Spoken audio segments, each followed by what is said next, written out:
bem com vocês? Eu realmente espero que sim. Se você não me conhece, eu sou Elaine, eu moro aqui em Barcelona e neste canal eu conto um pouco da minha vida de imigrante por aqui.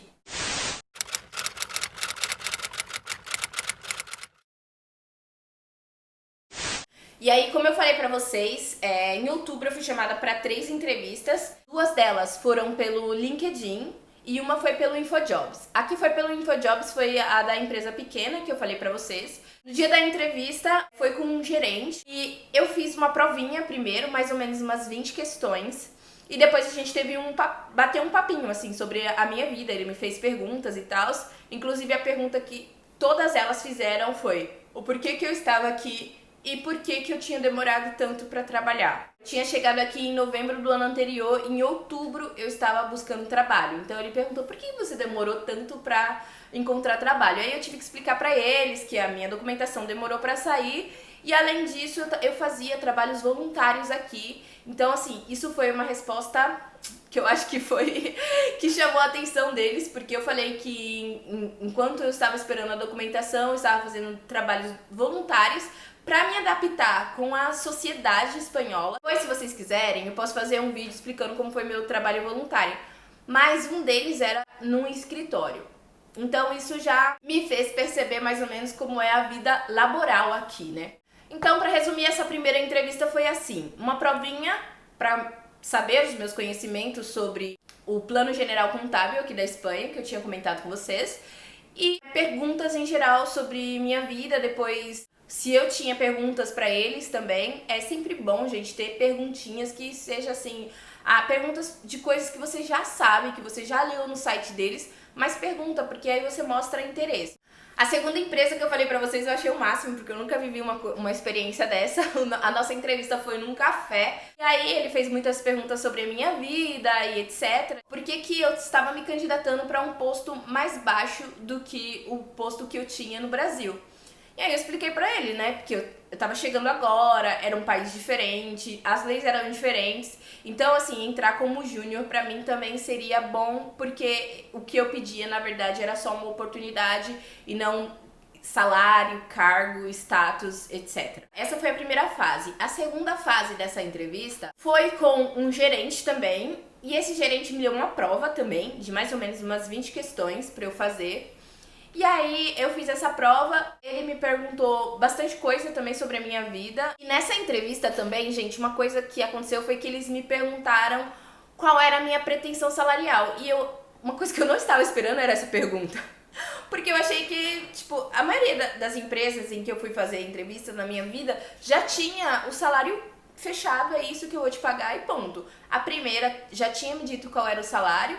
E essa me perguntou, quanto que você quer receber? Então, tipo assim, eu sabia qual era o salário da primeira, então eu joguei um pouquinho pra cima, porque eu sabia que essa empresa não era familiar, era multinacional. Falei, eu acho que isso é suficiente.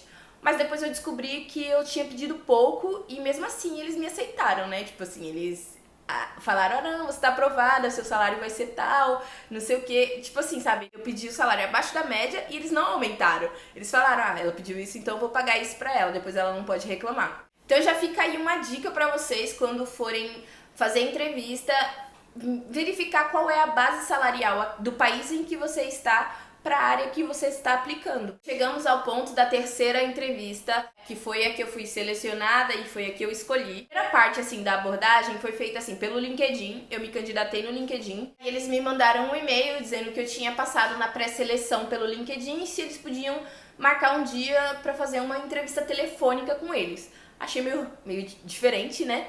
E aí, ok, marquei o dia. Aí fiquei esperando a ligação deles, me ligaram e aí a gente começou a conversar. Perguntou sobre a minha experiência no Brasil, nessa mesma empresa. E aí me explicou um pouco sobre a empresa e falou que se eu passasse para a segunda fase, ele me avisaria por e-mail. No dia seguinte, recebi o e-mail falando que eu tinha passado para a segunda fase. E aí nesse e-mail ele falou que a segunda fase seria mais técnica, seria feito em inglês e me deu dicas de algumas normas para estudar. Por exemplo, me pediu para estudar IFRS 16, IFRS 9 e IFRS 15, que eram os novos que estão por aí em alta nessa área. Quem é de contabilidade vai saber do que eu estou falando. Mas para quem não é de contabilidade, resumindo, são umas normas internacionais contábeis aplicadas para o mundo inteiro. Isso, é isso. E aí, minha gente, ele me mandou esse e-mail, tipo, numa quinta-feira. E a entrevista era na segunda. Essa menina passou o final de semana inteiro, mas inteiro, estudando normas contábeis em inglês e treinando em frente ao espelho e falava pro namorado isso e aquilo. Treinando pra não... Tipo, a minha preocupação não era nem não passar na entrevista, mas eu tenho tanta coisa, assim, com... A gente fica tão vulnerável, né? A gente fica nervoso e aí a gente acaba errando uma coisa muito simples, muito fácil, que a gente já sabe. Então eu fiquei... Meu maior medo era travar e não sair nada. Quando foi na sexta-feira, eles me mandaram um e-mail pedindo um contato com quem eu trabalhei no Brasil e um contato do RH para que facilitassem as minhas avaliações do Brasil. Porque essa empresa ela faz avaliação do seu rendimento, seu crescimento, etc., semestral, porque eles têm plano de carreira. Então, a cada ano a gente sobe de cargo. E aí eu tinha comigo um contato de um diretor com quem eu tinha trabalhado, entrei em contato com ele, e aí passei o contato também do RH e uma carta de referência que antes de eu sair do Brasil, eu pedi pra eles. Então, assim, se você vai mudar de país e pretende trabalhar nesse outro país, peça uma carta de referência em inglês que pode te ajudar bastante. E aí chegou a segunda-feira, né? O dia da bendita entrevista. Eu estava tremendo igual a vara verde. Engraçado que para as outras entrevistas eu estava muito tranquila, porque não era uma coisa que eu queria muito. Mas eu pensava, eu já tinha a resposta da segunda. Eu tentei me acalmar nisso, pensei, se eu não passo nessa, a segunda entrevista que eu fiz já tá garantida. Fui lá, né, na entrevista, aí chegou uma diretora, uma mulher muito bonita, por sinal, bem vestida assim, ela é argentina, uma fofa. E aí a gente começou a conversar em espanhol, ela estava com o meu currículo e todas as minhas avaliações do Brasil. Então imagine você se eu tivesse lá metido louco, né, como me aconselharam, por causa dos meus direitos, fundo de garantia, seguro-desemprego, etc.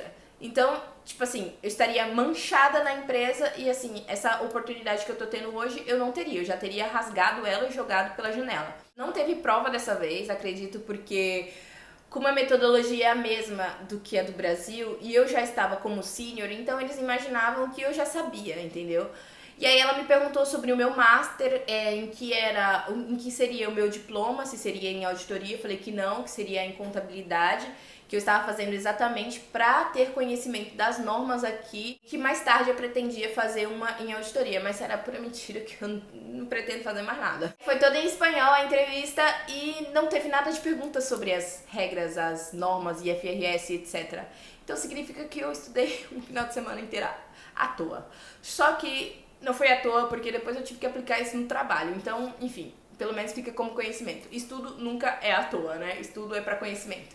2 dias depois recebi a ligação deles falando que eu tinha passado. E aí, pra começar a trabalhar, o que eles me pediram foi o meu diploma, alta na Seguridade Social, que eu não tinha noção do que era isso, mas pra comparar com alguma coisa, tipo seu número de PIS. Fui lá na Seguridade Social pra conseguir esse número de PIS e aí basicamente precisei do meu número de NIE e uma proposta da empresa, porque todas as empresas aqui, quando te contratam, te enviam uma carta proposta. E essa carta proposta você precisa levar na Seguridade Social para eles tirarem o seu número de Seguridade Social, para você começar a pagar suas cotas aqui, que seria o INSS daqui. Bom, gente, essa foi a minha história. Eu não estou dizendo que o que eu fiz é regra, que você tem que fazer, mas assim, a gente vê poucos casos de pessoas se abrindo assim no YouTube e contando pra vocês como que foi o processo seletivo e etc.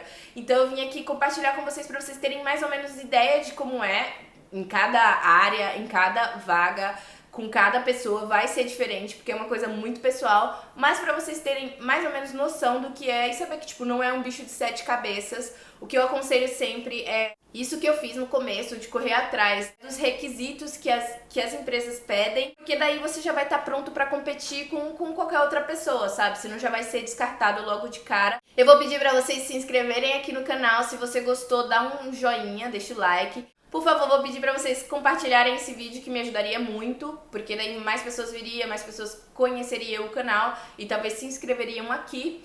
E é isso, um beijo pra vocês. Eu volto na semana que vem trazendo um vídeo contando como que tá o mercado de trabalho aqui na Espanha. Então fica ligadinho aí que na semana que vem tem vídeo. Beijinho!